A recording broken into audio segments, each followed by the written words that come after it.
এতকাল পরে কি মনে করে আমার বাড়িতে সব মাটি ভাইতে উঠাইছ কিসের জন্য সেটা কো আগে। খবরদার বেই সাহেব, খবরদার। আপনি এত গরম কোন কারণে গলার আওয়াজ হচ্ছে বড় ডাকিলে?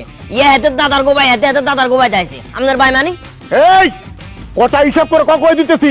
এই রে কোথেকে নিয়ে সব, হ্যাঁ ট্যাবলেট বেকা লোক দেখছো কত বড় কথা দৌড় উপরে খাড়াইয়া। ওর বাপে কি, ওর বাপে চোদ্দ পুত্র করছে আমার বাপে কি জন্য করছে?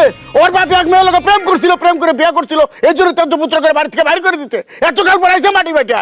ওইছে এই হবিকত বন্ধ করেন। এই কেসেদার কত বাজাইবেন? হ্যাঁ আর বাহিরে তেজ্য করছে আর আর দাদা আর বাহিরে দুই কথা কইছে, ভাই হুতের মধ্যে অভিমান হইছে।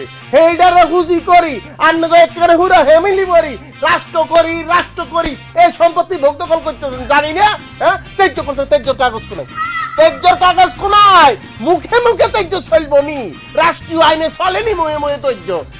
আন্নে কাগজ দেখাইবেন আর দাদা যে আর বাহিরে তেজ্য করছে যদি ন দেখাইতে হারেন তাইলে কিন্তু হিসাব কিতাব অন্য হইব, কোন সুদূর বুদুর চলতো ন। খবরদার, এই চকলেট চিপ দিয়া আমগরে কিন্তু কিনা যাইব না। আমার আব্বার লগে উচ্চা গলায় কথা কইলে একদম কাঁচা খাইলাম। কত বড় সাহস, নোয়াখালী থেকে আমগো বাড়িতে এসে গুন্ডামি। এই যে হাড্ডি গুড্ডি ভাইঙ্গা, হাত পা ভাইঙ্গা প্যাকেট কইরা নোয়াখালীর মাল নোয়াখালী পাড়ায় আসি।